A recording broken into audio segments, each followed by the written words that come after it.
சாமி சாமி. வாங்கம்மா, என்ன விஷயம்மா? ஒன்றும் இல்லை சாமி, எங்களுக்கு பேரன் பிறந்திருக்கேன். அவனுக்கு பேர் வைக்கணும், என்ன எழுத்துல வைக்கலாம்னு சொல்லி நேரம்லாம் குறிச்சிட்டு வந்திருக்கோம். அதை கொஞ்சம் பார்த்து சொல்லுங்க. ஓ அப்படியா? உட்காருங்கம்மா. கொடுங்கம்மா, எழுதி வச்சிருக்கிறது கொண்டாங்க. இந்தாங்க சாமி. ம். இது கரெக்டான தேதி, கரெக்டான டைம் தானம்மா? ஆமா சாமி, உள்ளேயே நஷ்டமாலாம் குறிச்சு வச்சுட்டாங்க. பிறந்த உடனே கரெக்டான நேரம் தான். ஏமா அந்த பேப்பரை வாங்கி இவ்வளவு நேரம் பாக்குறாரு? என்னத்த பாக்குறாரு அப்படி? ஏய் சும்மா ரெடி, அவர் காதில் விழுந்துற போது. அவங்க அதை பார்த்து கணிப்பாங்க என்ன பேர்ல வைக்கலாம்னு சொல்லி. ம் என்னத்த கணிச்சாரோ. என்னைய விட்டா சூப்பர் சூப்பரா பேர் சொல்லுவேன். நீங்க தான் உட்காந்துக்கிட்டு பேருக்கு முதல் எழுத்து பார்க்கன்ட்டு உட்காந்துருக்கீங்க. பேசாம வாய் மூடிட்டு இரு, அடி வாங்க போறவர். இந்த பையன் பிறந்த ராசி தேதி படி பாத்தீங்கன்னா இவரோட டைம் படி மா மீ மோ மே இந்த இதுல வேணாலும் பேர் வச்சுக்கலாம் நீங்க. அப்படியா சாமி, ரொம்ப சந்தோஷம் சாமி. சாமி அப்புறம் இந்த மாசத்துல முகூர்த்த நாள் எப்போ வருது என்னன்னு சொல்லி கொஞ்சம் பார்த்து சொன்னீங்கன்னா நல்லா இருக்கும். என் மகளுக்கு நிச்சயம்லாம் பேசி முடிச்சிட்டோம், கல்யாணம் வைக்கணும். அதை எத்தனை முகூர்த்தம் இருக்கு அதை கொஞ்சம் குறிச்சு கொடுத்தீங்கன்னா அதுக்கு தகுந்த மாதிரி நாங்கள் எந்த முகூர்த்தத்தில் வைக்கலாம்னு சொல்லி சம்மந்தி வீட்டில் கலந்து பேசிக்கிடுவோம். அதுக்கு என்ன நான் சொல்லிட்டா போச்சு. ஐயோ, அம்மா மறந்துடுவாங்க பார்த்தா மறக்க மாட்டாங்க போல இருக்குதே. கரெக்டாக கேட்குறாங்க. கடவுளே, முகூர்த்த நாள் தள்ளி சொல்லணும், பக்கத்துலேயே சொல்லிடக்கூடாது. இந்த மாசத்துல பாத்தீங்கன்னா 22, 25 தான் இருக்கு. இதுக்கப்புறம் ஜனவரி பிறந்ததுக்கு அப்புறம் வாங்க, நான் பார்த்து சொல்றேன். அப்படியா சாமி? 22, 25 ஒன்றும் செய்ய முடியாது. இன்னைக்கே தேதி ஆகி போச்சுல சாமி, 19, 20 ஆகி போச்சு, ஒன்றும் பண்ண முடியாது. அப்புறம் ஜனவரி பிறக்கும் வரேன் சாமி. நல்ல ஒரு மூர்த்த நாளாக பார்த்து சொல்லுங்க. 2, 3 மூர்த்த நாள் சொன்னீங்கன்னா நாங்கள் எது வசதியாக அதை பார்த்துக்குருவோம். அப்பாடா தப்பிச்சோம். இதே மாதிரி ஜனவரிலையும் இழுத்து கட்டிட்டாருன்னா நம்ம ஏதாவது ஒரு பிளான் பண்ணிடலாம் எல்லாரும் சேர்ந்து. ரொம்ப நல்லதுமா, நீங்க ஜனவரியில வாங்க, நான் பார்த்து சொல்றேன். சரிங்க சாமி. தட்சணை எவ்வளோ சாமி? 101 ரூபாமா, சாமி முன்னாடி வச்சுட்டு போங்க. சரிங்க சாமி, ரொம்ப நன்றி சாமி. பழைய காமெடியிலே காமெடியே நல்லா இருக்கு. திரும்ப திரும்ப பார்த்தாலும் நல்ல காமெடியா இருக்கு. இப்ப வர படத்துல காமெடியில ஒன்றும் புரிய மாட்டேங்குது நமக்கு. சின்ன பையனுக்கும் புரியும் போல. நம்மள மாதிரி ஆளுக்கு பழைய காமெடி தான்.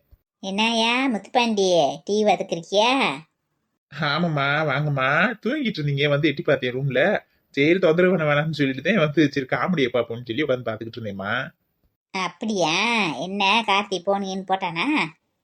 போட்டியாம்மா, அதான் டெய்லி போன் போட்டுருவியான். நேற்று கூட போன் போட்டேம்மா. என்னமோ இது வாங்கி கொடுத்துருக்கானாம்ல தங்கச்சிக்கு, டிஷ் வாஷர் வாங்கி கொடுத்துருக்கானாம்ல. அது என்ன அதுயா டிஷு வாசர்னா? அதேம்மா, அந்த பாத்திரம்லாம் கழுவி கொடுக்குற மிஷினா, அதை வாங்கி கொடுத்துருக்கானா. தங்கச்சி கஷ்டப்படுதுல, 2 பிள்ளைகளும் மாசமா இருக்கு. 2 பிள்ளையும் பார்த்துக்கிட்டு வீட்டு வேலையும் பார்த்துக்கிட்டு ரொம்ப அவஸ்தைப்படுதுல. அதனால பாத்திரம் கத்திரம் கழுவுறதுக்கு அந்த மிஷின் வாங்கி கொடுத்துருக்கானா. அது எப்படி பாத்திரத்தை போட்டாலும் கழுவி கொடுத்துருமா. அப்படியா? சந்தோஷம் சந்தோஷம்யா, பரவாயில்ல. அவளும் அந்த வீட்டுக்கு ஓடா உழைச்சிக்கவே இருக்கா. அவளும் மிஷின் மாதிரி தானே வேலை செய்யறா. ஒரு மிஷினை வாங்கி கொடுத்தா அவளுக்கு இதுதான். அது எப்படியா எல்லா பாத்திரத்தையும் கழுவிப்படுமா? என்ன பேசுறாங்க தாய் மகனும்? ஆமாம்மா, எதை வச்சாலும் கழுவி கொடுத்துருமா. அதெல்லாம் எந்த பிரச்சனையும் இல்லையா. இன்னைக்கு கொஞ்சம் அங்கமா ஃப்ரீயா இருக்கும்ல. என்னத்த கழுவி கொடுக்குன்றாங்க? ஒன்றும் புரியல. எதை வச்சாலும் கழுவுன்றாங்க. ஏயா அந்த மிஷின் எம்பிட்டு அப்படியே? அது 50,000 ரூபா சொன்னேம்மா. 50,000? என்ன 50,000? ஒன்றும் புரிய மாட்டேங்குது. அதேயா, என்ன இருந்தாலும் தாடாட்டம் இந்த அசையாடுமுடுவாங்கல்ல. நம்ம அத்தை கஷ்டப்படுறாங்களேன்னு சொல்லி அவனுக்கு தெரிஞ்சிருக்கு. இந்த போனையா போய் ஒரு 10 நாள் இருந்தியா, நம்ம அத்தை படுற கஷ்டத்தை பார்த்து அவனையே இந்தாங்க அதை உங்களுக்கு ஒரு டிஷ் வாஷர்னு சொல்லி வாங்கி கொடுத்துருக்கியால. இதே அடுத்த வேணா அந்த மாதிரி வாங்கி கொடுப்பானா? அதே நம்ம ரத்தம்ன்றது. அது டிஷ் வாஷர் வாங்கி கொடுத்துருக்கானா? அப்படின்னா என்ன அது? அவளுக்கு எடுத்து போய் வாங்கி கொடுத்தியா? நமக்கு தெரியாம என்னமோ 50,000 டிஷ் வாஷர் தானா? ஆமாம்மா, எனக்கு ரொம்ப சந்தோஷமா இருந்துச்சுமா சொல்லவும். பரவாயில்ல, தங்கச்சி எப்படியும் பார்த்துக்கிறியான்னு ஒரு நம்பிக்கை வந்துருச்சு எனக்கு. ஆமையா. அப்புறம் என்ன ஐயா, சின்ன பொண்ணு கல்யாணம் வேறு நெருங்கிக்கிட்டே இருக்கு. அவளுக்கு என்ன நகை எடுக்கலையா? எடுக்கணும்மா, அதான் என்ன எடுக்கிறதுன்னு தெரியல. சங்கிலி வாங்கி போட்டுடலாமாம்மா. இந்த கிளடி இதுக்கிட்டே வருவா. மகனை ஏற்றி விட்டு அங்கே மாளுகளுக்கு செய்ய வைக்கிட்டே வருவா. அதான் நேரம் பார்த்தேன். அங்கே என்னடா அவன் என்னமோ டிஷி வாசன் வாங்கி கொடுத்துருக்கேன், அதே நான் தெரியல.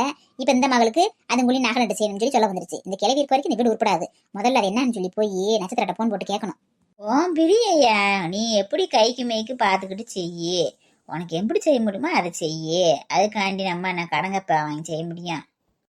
அதான் நடிப்பா பேசுவா. உனக்கு முடிஞ்ச அளவுக்கு செய்யி. அவன் எழுச்சி வாங்கி அப்படி சொன்னாத்தையும் போதும்ல. 5 பவுன் 10 பவுன் கொண்டு போய் போடுவேல்ல. சரிம்மா, அப்புறம் என்ன, ஒரு 5 பவுன்ல ஒரு சங்கிலி எடுத்து கொடுத்துருவோம், போட்டு கொடுத்துட்டோம். சரியா, ஓஸ்டையா அப்படியே செய்யி.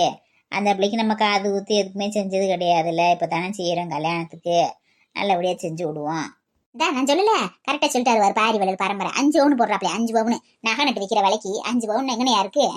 ஏன் ஒரு பவுன்ல போட்டு ஆகாதா? இல்லை ஆகாதான்னு கேட்குறேன். இந்த கேள்வி ஒன்று மாதிரி ஏற்றி விட்டுட்டு பரவாயில்லையா போதுமையா 5 பவுன் போட்டா என்னமோ 5 கிராம்ல போடுற மாதிரி என்ன பேச்சு பேசுவாரு. காது இதுக்கு போடல, அதுக்கு போடல, இதுக்கு போடலன்னு. இருக்கட்டும் இருக்கட்டும், இப்போதைக்கு எதுவும் பேச வேணாம். ஏற்கனவே நம்ம அன்னைக்கு ஜஸ்ட் மிஸ்ல இந்த ஆள்கிட்ட தப்பிச்சோம், எதையோ ஒன்று சொல்லி மாத்தி தப்பிச்சிட்டோம். திரும்ப மாட்டினோம்னா திரும்ப அதை பழசு நோண்டுவாப்ல, அப்புறம் விட்டு பிடிப்போம். முதல்ல போய் அந்த டிஸ்டு வாசனை என்னன்னு போய் நட்சத்திரத்தை கேட்போம். சரியா பாரு, நான் பக்கத்துல கோயிலுக்கு போயிட்டு வந்துடுறேன். சரிங்கம்மா, நான் கூட வந்து விட்டு வருவாம்மா பைக்ல. இல்லையா அப்படியே வாங்கிங்க மெதுவா போய் அப்படியே போயிட்டு வந்துடுறேன். ஏங்க சாமி வேற என்ன இடத்துல சொல்லிவிட போறாரோ தெரியல. நல்ல எழுத்த சொல்லணும். எந்த எழுத்து சொன்னாலும் நம்ம பேர் வச்சுதானே ஆகணும். எத்தனையோ பேருக்கு இருக்குல்ல ஒரு எழுத்துல. உட்காந்து யோசிச்சா நல்ல பேரா யோசிக்க போறோம். சரிங்க, மது கல்யாண விஷயத்த என்ன பண்றது? அப்பா அம்மாட்ட பேசிடலாமா? இவங்க வேற இன்னைக்கு தேதி வேற குடிச்சிட்டு வரேன்ட்டு போயிருக்காங்க அம்மா. சப்போஸ் ஏதாவது தேதி குடிச்சிட்டு வந்துட்டாங்க என்ன பண்றது? இதத்தே நான் ஃபர்ஸ்டே சொன்னேன், நீ தான் அப்புறமா ஆற போட்டு பேசிக்கலாம்னு. இப்போ என்ன திடீர்னு இப்படி சொல்ற? அதுக்கு இல்லைங்க, நீங்க இருந்தீங்கன்னா பரவாயில்ல. நீங்க இன்னைக்கு ஊருக்கு கிளம்பணும்னு சொல்றீங்க, திரும்ப பையனுக்கு பேர் வைக்கிறப்பதான் வருவேன்றீங்க. அதான் சரி கையோட பேசிட்டா பரவாயில்ல, இல்லைன்னா எனக்கு என்ன பண்றதுன்னு தெரியாது, அவளுக்கு மதுவுக்கு என்ன பண்றதுன்னு தெரியாது, பயமா இருக்கும். அதான் நீங்க இருக்கும்போதே பேசலான்னு பாக்குறோம். இதானே சொன்னேன், பேர் வைக்கிற ஃபங்க்ஷன் முடிட்டோம் அப்புறம் பேசிக்கலாம்னு சொல்லி. அப்புறம் திடீர்னு என்ன அவசரம் சொன்னேன்? அதுக்கு முன்னாடியே அம்மா முகூர்த்த நாள் முடிச்சுட்டு வந்துருவாங்களோ? அதெல்லாம் ஒன்றும் குறிக்க மாட்டாங்க. கண்டிப்பா பேர் வைக்கிற ஃபங்க்ஷன் முடிஞ்சதுக்கு அப்புறமா தான் முகூர்த்தம் குறிப்பாங்க. நீ ஒன்றும் கவலைப்படாத. என்ன மாலினி, உங்க அம்மா போனா வந்துட்டாளா? இல்லைங்கப்பா, இன்னும் வரலங்கப்பா. என்ன மாப்பிள்ள, இன்னைக்கு உரிய ஊருக்கு கிளம்பணுமாப்பா நீங்க? ஆமாங்க மாமா, இன்னைக்கு போயிட்டு கூட அப்புறம் இடையில லீவ் போட்டு வரேங்க மாமா. ஏன்னா மொத்தமா லீவ் எடுத்தானே ஏதாவது சொல்லுவாங்க. நான் போயிட்டு வந்துடுறேன் மாமா. ஆமா, நீங்க சொல்றதும் சரித்தேன். ஒரு இடத்துல வேலை பார்க்குறப்ப நம்ம மாட்டுக்கு லீவ் கொடுக்குறவங்க நாளைக்கு ஏதாவது பிரச்சனை பண்ணுவாங்க. நீங்க போயிட்டு பேர் வைக்கிற ஃபங்க்ஷனுக்கு வந்தா போதும், மற்றெல்லாம் நாங்க பாத்துக்கிறோம். சரிங்க மாமா, நான் போயிட்டு பேர் வைக்கிற ஃபங்க்ஷனுக்கு 2 நாள் லீவ் கேட்டு பாக்குறேன் மாமா. நான் முன்ன கூட வந்துருவேன். நானு என் பையனுக்கு நான் வந்து வேலை செய்யாம வேற யார் வேலை செய்வா? சப்பா, இதோ அத்தை வந்துட்டாங்கல்ல, வாங்கத்த. டேய் குட்டி பையா, உனக்கு பேர் வைக்க போறோம், எழுத்து சொல்லிட்டாங்க. என்ன சுமதி, என்ன சொன்னாங்க? சப்பா இருங்க, கொஞ்ச நேரம் மூச்சு விட்டுக்கிறேன். நடந்து வந்தது மூச்சு வாங்கி கிடக்கு. ஒரு ஆட்டோக்காரன் கூட நிக்க மாட்டேன்ட்டேன். நாங்கள் கையை போட்டு பார்த்தோம். அப்புறம் மெதுவா நடந்தே வந்துட்டோம். நீங்க ரெஸ்ட் எடுங்க மது, நீ சொல்லு. சொல்ல போறேன். எல்லாரும் பேரெல்லாம் கரெக்டா டக் டக்குன்னு சொல்லணும். நான்லாம் வரையிலேயே யோசிச்சு வச்சுட்டேன். அட சொல்லுடி, நீ வேற டெஸ்ட் கொடுக்காம. மாமி மோமே இதெல்லாம் வேற வைக்கலான்னு சொல்லிட்டாங்க. மாமி மோமேவா? சே, நான் கூட வேற இடத்துல வரும்னு நினைச்சேன். பரவாயில்ல, எனக்கும் மாதேன், எங்க வீட்டுக்காருக்கும் மாதேன், கடைசியில என் பையனுக்கும் மாலை வைக்கணுமா? மாமி மோமேவா? இதெல்லாம் நிறைய பேர் இருக்கு, நல்ல பேரை யோசிச்சலாம். யோசிங்க 3 பேர் நல்லா யோசிங்க. நாங்க 2 பேரும் வர வழியிலே யோசிக்கவே வந்தோம். அப்படியே நடந்துகிட்டே வந்தோம். மாமி மோமே எதுல வச்சா கரெக்டா இருக்கும்? மோல வைக்கலாம்ல. அந்த பேர் கரெக்டா இருக்குமா? மாமி மோமே. நம்ம ஒரு நல்ல வேற வச்சு பண்ணணும். இன்னைக்கு நம்ம வைக்கிற பேரத்தையும் செலக்ட் பண்ணுவாங்கன்னு நினைக்கிறேன். ஏய் குட்டி பையா, மாமி மோமே வேண்டா. என்ன பேருடா? ஐயோ, விசுக்குன்னு எதுவுமே வராதுடா. என்ன யோசிச்சிட்டீங்களா? இன்னும் யோசிச்சுட்டு இருக்கீங்க? டக்குன்னு சொல்லுங்க. உங்க அப்பா நம்ம பயங்கர தீவிரமா யோசிச்சிருக்காரு. ரொம்ப மாடலான பேரை யோசிப்பாரோ? யாருமா? அப்பாவா? அவர் சொல்லையில தான் தெரியும் என்ன பேருன்னு. நான் யோசிச்சிட்டேன்ப்பா பேரு. நானும் யோசிச்சிட்டேன். உங்க அப்பா அதையும் பாக்கி நீங்க யோசிச்சிட்டீங்களா இல்லையா? எல்லாரும் யோசிச்சாச்சு. நானும் யோசிச்சிட்டேன். அப்புறம் என்ன சொல்லுங்க வரிசையா? முத வளர்ற பிள்ளை சொல்லட்டும். மதே, நீ முத சொல்லுமா.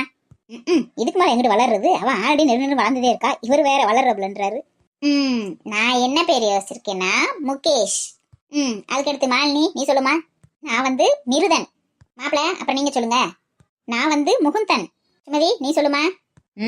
எல்லாத்தையும் சொல்லிட்டு கடைசியில நீங்க மட்டும் விவரமா சொல்லலான்னு பாக்குறீங்களாக்கும்? அட இவ வேற, நானா அது மூலியம் இந்த நாள் யோசிச்சிட போறேன். நான் அப்படி யோசிச்சே வச்சிருக்கேன். நான் சின்ன பிள்ளைல இருந்து அப்படி பெரிய ஆள் வரைக்கும் வரட்டும்னு சொல்றேன். நான் வந்து மோகன். அப்பா, இப்ப நீங்க தான் சொல்லுங்க. நான் வந்து என் பேராண்டிக்கு மயில் வாகனன் அப்படின்னு பேர் யோசிச்சிருக்கேன். உங்க அப்பா பேரை பாத்தியா? மயில் வாகனனா? நம்மளாம் கூட கொஞ்சம் பரவாயில்லாம பேர் சொல்லியிருக்கோம். உங்க அப்பா பேரை பாத்தியா? ஏண்டி, மயில் வாகனுக்கு என்ன முருகன் பேரு, சூப்பரான பேரு. அதுக்கு மேல பேரு என்ன வேணும்? முருகன் பேர் தான் இல்லைன்னு சொல்லல. அதுக்காக இப்ப இருக்க பிள்ளைகளுக்கெல்லாம் மாடலா வைக்கிறாங்கல்ல. இப்படிதாண்டி மாலினி, உனக்கு பேரு என்ன சொன்னா தெரியுமா? மாதவி அப்படின்றாரு. நான் தான் அந்த மாதவியே மாலினின்னு மாத்தினேன். ஏன் மாதவி நல்ல பேர் தானே? அப்படி சொல்லுங்க மாப்பிள்ள. கழுதி தெரியுமா கற்பூர வாசனை? சரி சண்டை போடாதீங்க எல்லாரும். நம்ம சகோதர சகோதரிட்ட கேட்போம் எந்த பேர் நல்லா இருக்குன்னு. அவங்க யாரு மெஜாரிட்டி பேர் சொல்றாங்களோ அந்த பேர் தான் நம்ம குழந்தைக்கு வைக்க போறோம். சரியா? ஹாய் வீடியோ பார்க்குற சகோதர சகோதரிகளே, எல்லாருக்கும் வணக்கங்க.